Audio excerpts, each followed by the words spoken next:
Bonjour, je suis Leslie, vous êtes sur les Discordances et je suis ravie de vous retrouver aujourd'hui afin d'évoquer avec vous un sujet qui me tient à cœur et qui m'interroge. Je vais vous parler, comme vous aurez pu le constater sur la miniature, d'un sujet discordant en lui-même. À force d'entendre que la Russie nous menace, alors que le ton de Vladimir Poutine semble parfois moins offensif que celui d'Emmanuel Macron, je me suis interrogée. Comment un président qui se présente en défenseur de la paix peut-il tenir un langage de guerre? Et pourquoi, en octobre 2025, le chef d'état-major des armées françaises, le général Fabien Mandon, a-t-il déclaré devant le Parlement qu'il fallait se préparer à un choc dans 3 ou 4 ans avec la Russie, sans qu'aucun responsable politique ne nuance publiquement cette annonce? Car sur le papier, c'est Moscou qui est censé inquiéter l'Europe. Mais dans les faits, les mots les plus belliqueux ne viennent plus du Kremlin, ils viennent de Paris. Macron parle d'ogre à nos portes, promet un réarmement pour rester libre et répète que la Russie est une menace durable pour la France et pour l'Europe. Alors, où s'arrête la dissuasion et où commence la mise en scène? Est-ce encore de la stratégie ou déjà de la communication? Et surtout, pourquoi les médias répètent-ils en boucle cette symphonie martiale sans jamais poser la question la plus simple? Qui menace vraiment qui? Depuis son second quinquennat, Emmanuel Macron parle de la Russie avec une gravité nouvelle. Le 5 mars 2025, lors d'une allocution sur la guerre en Ukraine, il affirme que la Russie est une menace pour la France et pour l'Europe. Formule reprise par Le Parisien et plusieurs médias.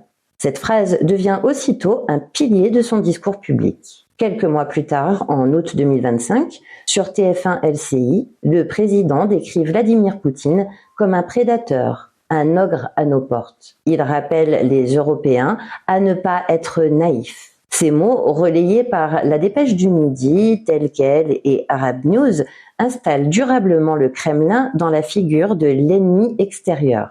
Le vocabulaire animalise l'adversaire et dramatise la scène. En l'écoutant, je me suis demandé si la politique n'était pas devenue une forme de dramaturgie. Le chef d'État parle désormais comme un conteur. Il fabrique la peur avant de la conjurer. Et puis, il répète ses alertes. Et cela commence à sembler vrai. Le 13 juillet 2025, à l'hôtel de Brienne, devant les armées, Macron déclare « La liberté est plus menacée qu'à tout moment depuis 1945 ». Il annonce aussi une hausse du budget militaire pour rester libre. Plus de 60 milliards d'euros d'ici 2027. La menace devient levier budgétaire. Justification du réarmement. Les experts validant partiellement le diagnostic. Des politologues de Telos soulignent les capacités militaires et la doctrine d'escalade de la Russie. D'autres, cités par Méthodos, rappellent ces moyens hybrides. Sabotage, cyberattaque, propagande. Mais ces analyses restent confinées aux publications spécialisées. Dans les grands JT, le récit s'arrête là. Moscou menace, Paris protège. J'ai beau m'informer, je remarque qu'on ne parle presque jamais de la manière dont cette peur est construite. Sur les plateaux, les mots prédateur et ogre remplacent toute nuance. L'information devient performative, elle ne décrit plus un vrai danger, elle le fabrique. Je ne sais pas comment vous le ressentez, mais quand un président français adopte le ton d'un chef d'état-major américain, j'ai du mal à y voir une politique étrangère. On nous parle comme à des troupes à motiver. Et je ne peux pas m'empêcher de penser que ce langage martial sert autant à mobiliser qu'à distraire. Le 11 juillet 2025, lors d'une conférence de presse organisée à la demande de l'Élysée, le général Thierry Burkhade explique que la Russie constituerait une menace avant 2030. Le Monde rappelle qu'il s'agit d'une projection stratégique, pas d'une prophétie. Son successeur, le général Fabien Mandon, reprendra l'idée à sa façon. Et c'est là que tout bascule. Les militaires planifient, les politiques dramatisent et les médias simplifient. Au bout de la chaîne, le public panique. On ne parle plus d'anticipation, on installe l'idée d'un conflit inévitable. Pour Méthodos, il s'agit d'une fuite en avant rhétorique. Pour l'opinion, au contraire, un alignement stratégique face à Moscou. Mais au fond, les deux analyses disent la même chose. La menace est devenue récit. Et moi, à force de lire ces interprétations, je me demande si la France ne joue pas une partition qu'elle ne comprend plus. La peur russe existe, mais la façon dont on la raconte en dit bien davantage sur nos failles que sur celles du Kremlin. C'est là précisément que commence ce travail d'analyse. Il n'existe plus un seul temps pour raconter le monde. Le pouvoir politique vit dans l'urgence. L'armée vit dans la durée. Les médias vivent dans la seconde. Et de ce désaccord permanent naît une confusion si dense qu'on ne sait plus si on a peur du danger ou du délai. Emmanuel Macron gouverne dans l'instant. Il parle à la seconde, réagit à la minute, s'indigne à l'heure. Chaque déclaration est une urgence, chaque geste un moment fort. La politique s'est transformée en émission continue. Ce qui devait durer un quinquennat se vit désormais en flux tendu. Le politologue Philippe Moreau-Chevrolet l'explique sur France 5. Le discours de crise est devenu un mode de respiration politique. Il remplace la stratégie, il occupe le silence. Et c'est vrai, chaque allocution semble répondre à la précédente plutôt qu'à la réalité. On n'agit plus pour résoudre, on parle pour maintenir l'attention. À force, j'ai fini par me demander comment un président peut-il réfléchir au long terme s'il doit justifier chaque phrase le lendemain. Et surtout, comment un pays peut-il planifier quand il ne vit qu'à la cadence des polémiques? Cette temporalité de l'urgence a remplacé la pensée. Le politique ne construit plus, il réagit. Et plus il réagit, plus il donne le sentiment de gouverner. Pendant ce temps, l'armée, elle, avance à son propre rythme. Loin du bruit, loin des caméras. Son unité de mesure n'est pas la minute, mais la décennie. Un char, c'est 10 ans. Un sous-marin, 20. Une doctrine, une génération. Quand le général Fabien Mandon parle d'un choc possible d'ici 3 à 4 ans, il ne fixe pas une date d'apocalypse, mais un cycle logistique. C'est le temps nécessaire pour reconstituer les stocks, réorganiser les chaînes industrielles, adapter les effectifs. Mais entre la lenteur des faits et la vitesse du récit, la nuance disparaît. Les médias reprennent la phrase sans le contexte, les politiques s'en servent comme d'un avertissement, et l'opinion, elle, la reçoit comme une prophétie. Le général devient Cassandre malgré lui. Un officier cité par Le Point le disait avec une ironie amère. Les politiques parlent d'alerte, nous, on parle de cadence. J'ai trouvé cette phrase fascinante parce qu'elle dit tout. Les uns préparent les esprits, les autres préparent les armes. Et entre les deux, personne ne parle le même langage. Les médias, eux, ne connaissent qu'une unité, la seconde. Leur temporalité n'est pas celle de l'analyse, mais de la saturation. Leur mission n'est plus d'expliquer le monde, mais de le maintenir en mouvement. Chaque jour, la même boucle. Des cartes, des images satellites, des experts qu'on ressort comme des figurants d'un drame sans fin. Les mots changent à peine. Offensive, repli, menace nucléaire. Un éternel présent de l'angoisse. Le sociologue Éric Maigret l'a résumé dans Télérama. L'information continue ne nous informe plus, elle nous hypnotise. Et c'est exactement ça. On ne regarde plus les faits, on regarde le flux. On ne cherche plus à comprendre, on cherche à ressentir. Les émotions ont remplacé les preuves. Et dans ce brouillard sensoriel, les mots de Macron résonnent mieux que les analyses. Je ne sais pas comment vous le vivez, mais moi j'ai parfois l'impression qu'on nous tient en haleine, comme dans une série dont personne n'a jamais écrit la fin. Chaque jour un nouvel épisode, chaque soir, une forme de suspense. Ces 3 temporalités fabriquent 3 vérités parallèles. Le politique dramatise pour mobiliser, le militaire planifie pour durer, le média accélère pour exister. Résultat, personne ne parle de la même guerre. Le président décrit une menace morale, l'armée évalue une menace stratégique, les médias vendent une menace émotionnelle, et le citoyen, comme vous et moi, essaye de survivre à la cacophonie. Le monde diplomatique citait Aude Vivant. Nous sommes passés d'une culture de l'information à une culture du réflexe. Le réflexe de s'indigner, de partager, de s'inquiéter. La guerre devient un état d'esprit, pas un événement. Ce désalignement ne produit pas seulement du bruit, il modifie la perception même du réel. Quand Macron parle d'urgence, les médias entendent alerte. Quand les généraux parlent de préparation, la presse entend mobilisation. Le résultat, c'est un brouillard stratégique permanent. Les militaires anticipent 2030, les politiques anticipent les sondages, les journalistes anticipent les clics. Et là, encore une question s'impose à moi. Dans cette symphonie dissonante, qui anticipe encore le vrai? Le danger n'est plus dans les chars russes, mais dans notre incapacité à distinguer la peur de l'information. L'urgence, c'est pratique, ça justifie tout. Les lois d'exception deviennent normales, les restrictions temporaires deviennent permanentes. En 10 ans, la France a voté 6 dispositifs d'urgence, toujours en raison du contexte international.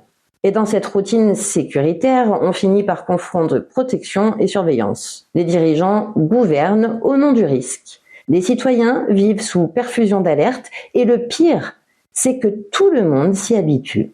Et vous, est-ce que vous pourriez penser qu'un pays tel que le nôtre puisse rester libre quand sa peur devient un outil de gestion? La vigilance, c'est sain, mais la peur continue, c'est du conditionnement qui amène à de l'hypervigilance. À force de courir après l'instant, l'Europe a perdu le fil de son histoire. Elle ne réagit plus qu'à ses propres échos. Chaque mot, chaque image est une étincelle sans lendemain. L'action politique s'est transformée en réaction émotionnelle. Le philosophe Byung-Chul Han, dans Le temps des choses, écrivait « Quand tout devient urgence, plus rien ne devient important ». C'est sans doute la phrase la plus juste pour décrire notre époque. On ne distingue plus le grave de l'accessoire. On vit dans une alarme permanente, sans événement réel. C'est sûrement cela aussi qui conditionne la victoire de la peur. Ne plus avoir besoin de guerre pour se sentir menacé. Le politique vit dans le présent, l'armée dans le futur, les médias dans l'instant.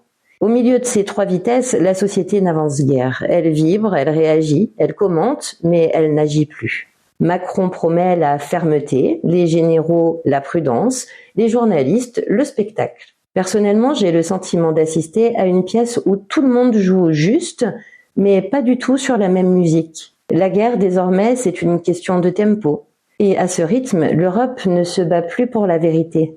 Elle court après son propre écho. 2 hommes, 2 visions du monde, 2 récits du déclin. Emmanuel Macron parle d'avenir avec des mots de fin du monde. Vladimir Poutine parle d'ordre avec des accents d'éternité. L'un se dit progressiste, mais gouverne dans la peur. L'autre se dit conservateur, mais attire ceux qui doutent du progrès. Depuis 2022, leurs récits s'affrontent moins par les armes que par la symbolique. La guerre ici est d'abord une guerre du récit. Macron s'adresse à une Europe épuisée, vieillissante, désorientée. Chaque discours est une piqûre d'alerte. Menace climatique, menace populiste, menace russe, menace numérique. Toujours une menace.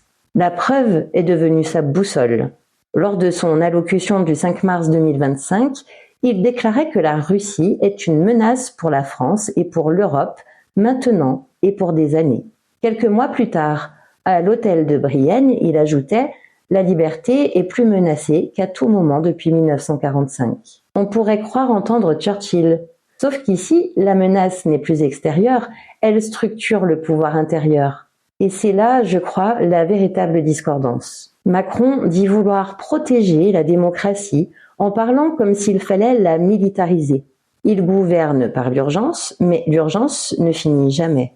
On en vient à se demander si la peur est encore un outil ou déjà un système. À force d'entendre tout cela, j'ai l'impression qu'il n'y a plus de victoire possible, seulement des sursis. Une république qui ne vit plus que dans une crainte de sa propre chute. Poutine, lui, joue sur une autre corde. Il se présente comme l'héritier d'une Russie morale face à un Occident dégénéré. Ses discours sont construits comme des prêches. Il invoque Dieu, la famille, la patrie. Et derrière ce vocabulaire pseudo-archaïque se cache une stratégie moderne, celle de la résistance culturelle.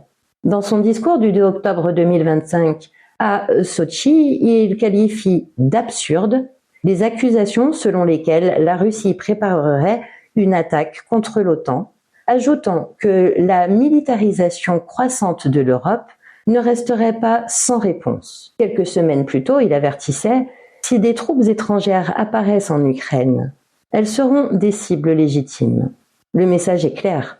Ce n'est plus la Russie qui menace, c'est l'Europe qui provoque. Un renversement sémantique qui séduit une partie du monde lassée du récit occidental de la supériorité morale.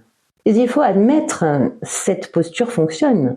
Poutine se présente comme le rempart d'une civilisation en décadence, un rôle que l'Occident, ironie du sort, lui a offert en le diabolisant. Entre Macron et Poutine, le paradoxe est fascinant. Le premier, chantre de la modernité, parle comme un général de 1914.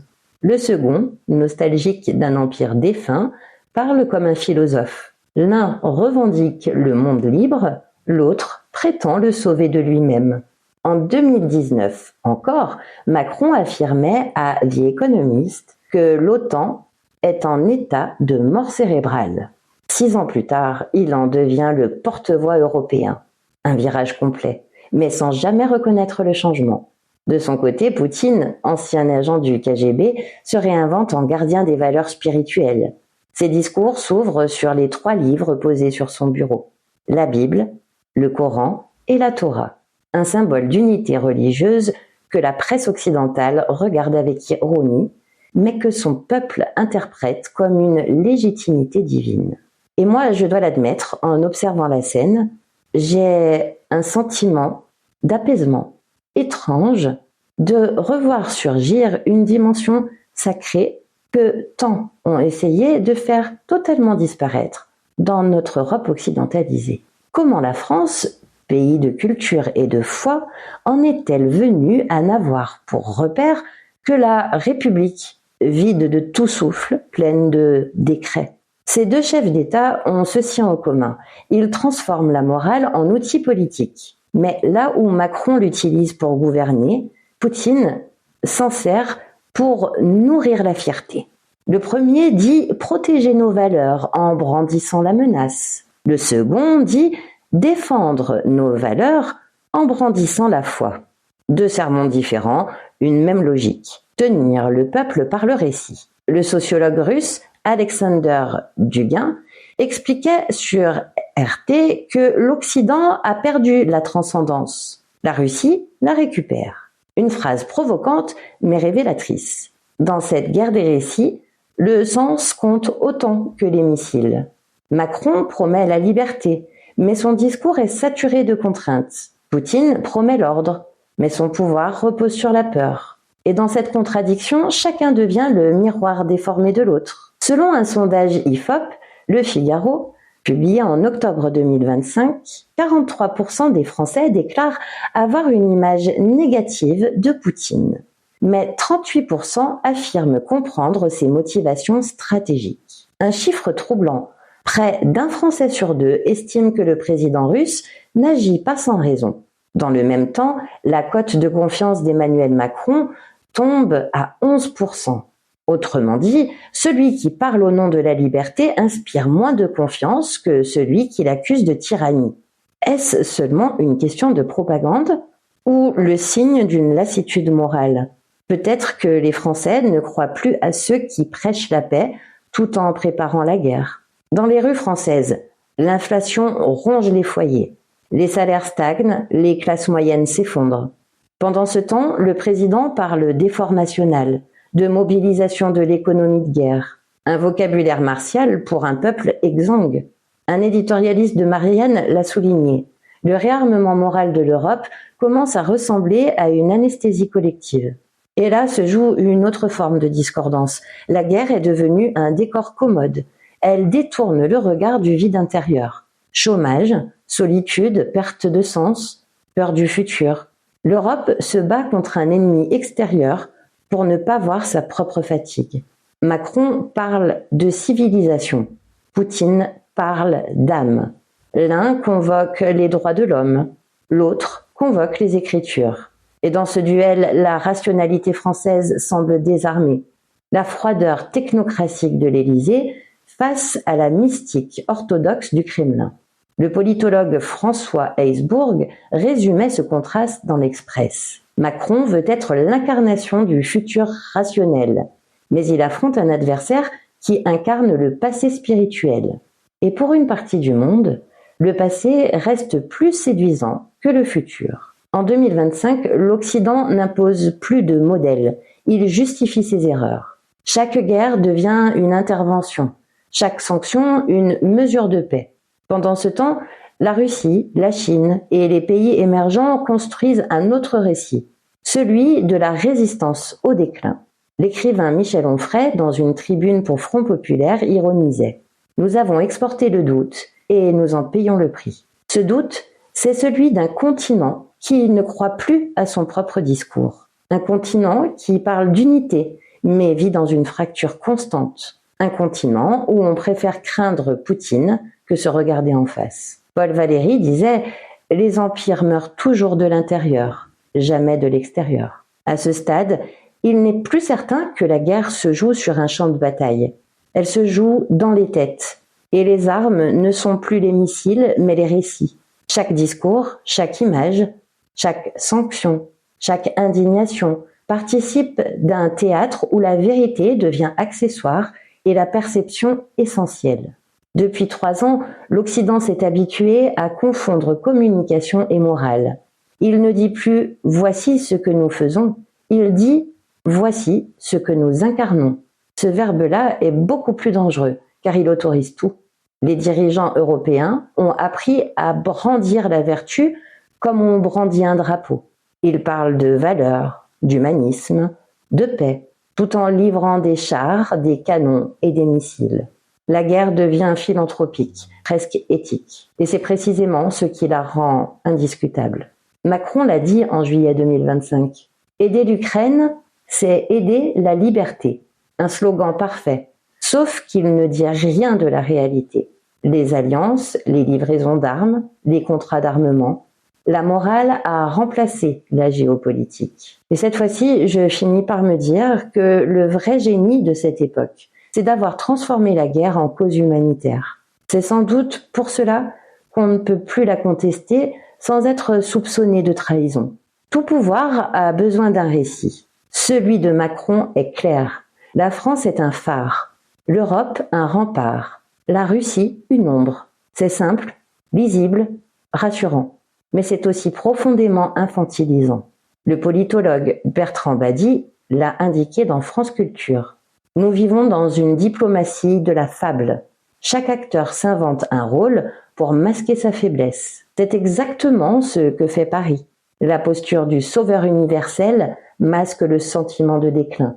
On parle de défendre l'Europe, mais personne ne sait plus ce qu'elle défend vraiment. La paix, les marchés ou le souvenir de sa puissance. Et si je vous disais que dans ce théâtre de la vertu, tout le monde ment un peu.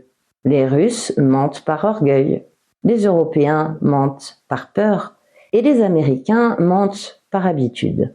En octobre 2025, un sondage Elab BFM Télé révélait que 62% des Français estiment que la France n'a plus d'influence réelle sur la scène internationale. Dans le même temps, un autre sondage IFOP Le Figaro montrait que près de 40% des Français disent comprendre les positions de la Russie. Jamais depuis la chute du mur de Berlin, l'opinion publique française n'avait été aussi divisée entre empathie pour un adversaire et défiance envers son propre camp. C'est une fracture silencieuse mais profonde.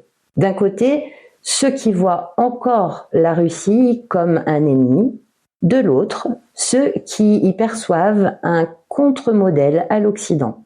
Ordre, foi, souveraineté. Personnellement, je trouve cette bascule vertigineuse. Ce n'est pas une victoire de Moscou, c'est un échec de Paris. La Russie n'a pas conquis nos esprits, c'est l'Occident qui a perdu la sienne. Les médias français, eux, ne semblent pas avoir suivi cette fracture. Ils parlent encore comme s'il existait un camp du bien et un camp du mal. Le président ukrainien, Volodymyr Zelensky, y est présenté comme un héros moderne, courageux, résistant, visionnaire. Mais dans la presse étrangère, son image s'est fissurée. Politico Europe évoquait dès mai 2025 les dérives d'un pouvoir ukrainien devenu autoritaire, tandis que The Times dénonçait la corruption massive dans l'attribution des fonds occidentaux. En France, silence, quelques lignes parfois noyées entre deux reportages sur la résilience du peuple ukrainien. Où s'arrête la solidarité? Où commence l'aveuglement? Quand un conflit devient une cause sacrée, peut-on encore en parler librement? La Russie n'est pas un paradis, mais l'image qu'on en donne en Europe relève souvent de la caricature. Les sanctions économiques n'ont pas provoqué l'effondrement attendu. Le FMI, dans son rapport de 2025, prévoit même une croissance russe de 2,3% contre 0,8% pour la zone euro. Les chaînes d'approvisionnement ont été réorganisées, les alliances énergétiques déplacées, et Moscou vend désormais son pétrole à l'Inde et à la Chine, deux clients plus stables que l'Europe. Et pourtant, les JT continuent de répéter que la Russie s'étouffe. Un narratif utile, mais faux. On dirait que l'Occident préfère avoir raison sur papier que tort dans les faits. Ce qui trouble le plus, c'est l'inversion des rôles. L'Europe se présente en gardienne du droit, mais soutient un Israël accusé de crimes de guerre par les Nations Unies. Elle parle de souveraineté tout en appliquant les directives économiques américaines. Elle prétend défendre la paix tout en livrant des armes à un front qui ne cesse de s'élargir et en continuant d'en distribuer à l'État israélien. Un éditorialiste du Guardian résumait la situation. Nous avons remplacé la guerre froide par une guerre tiède où tout le monde se prétend vertueux. Et ce constat vaut pour tout le continent. La morale s'est industrialisée. Les valeurs se vendent au kilo. Elles ne guident plus les peuples, elles justifient les alliances. Pendant que les chanceliers s'envoient des menaces voilées, les citoyens s'épuisent. En France, les factures explosent, les loyers étouffent, les denrées deviennent un luxe. Et au milieu de tout ça, le président explique que la guerre en Ukraine coûte, mais qu'elle protège notre liberté. Phrase admirable, mais tellement indécente. Ce jour-là, je me suis dit, quelle liberté protège-t-on exactement quand la moitié du pays ne peut plus se chauffer? La liberté d'acheter des armes? Ou celle d'obéir à des injonctions économiques qu'on ne comprend plus? La vérité, c'est que la guerre n'a jamais été aussi invisible. On ne la vit plus, on la commente. On ne la combat pas, on la perçoit. C'est une guerre cognitive, un affrontement entre récits concurrents. Les réseaux sociaux amplifient tout, simplifient tout, déforment tout. Les médias classiques suivent le rythme, souvent sans vérifier, parfois sans comprendre. Ce chaos narratif devient impossible à distinguer entre mensonge et mise en scène. L'analyste américain Peter Pommerstev, dans Nothing is True and Everything is Possible, écrivait « Dans un monde saturé d'histoire, la vérité n'a plus besoin d'être niée. Il suffit de la noyer. » C'est exactement ce qui se passe. La guerre d'Ukraine n'est plus seulement un conflit territorial, c'est une guerre du réel. Chaque camp fabrique sa version de la vérité et le public, qui entre deux, finit par ne plus croire personne. Et là, nous arrivons sur un énorme paradoxe, une énorme discordance, celle d'un monde où la démocratie parle comme une armée et où les dictatures parlent comme des prophètes. Un monde où la peur devient une habitude et la lucidité une menace. Poutine invoque Dieu pour justifier l'ordre. Macron invoque la liberté pour justifier le contrôle. Et entre les deux, les peuples payent les factures sans plus comprendre la musique. Personnellement, j'ai le sentiment que l'on vit dans un film où le générique ne s'arrêtera jamais. Une boucle narrative où l'on nous répète que la guerre, c'est pour la paix et que la peur, c'est pour notre bien. Et si finalement, ce théâtre mondial n'était qu'une gigantesque mise en scène pour retarder l'inévitable, la faillite morale d'un modèle à bout de souffle. À force d'entendre les dirigeants parler comme des oracles du malheur, je me suis demandé si la peur n'était pas devenue le dernier produit rentable de la politique. Elle se vend bien, la peur. Elle justifie les budgets, rallonge les mandats, remplace les projets. Elle fait taire les opposants, transforme la défiance en docilité. Et elle a un avantage immense. Elle ne demande aucune preuve, seulement une promesse. Depuis la pandémie, les crises se succèdent à un rythme presque mathématique. sanitaire, énergétique, climatique, militaire. Et à chaque fois, les mêmes mots. Urgence, vigilance, solidarité. Toujours la même grammaire du danger. J'ai parfois l'impression que la République est devenue une salle d'attente permanente. Un haut fonctionnaire cité par Challenge en 2025 disait « Plus la peur dure, plus le pouvoir paraît nécessaire ». Et cette phrase que j'ai gardée en mémoire résume tout, parce qu'elle explique la docilité ambiante, l'apathie politique, le désintérêt des citoyens.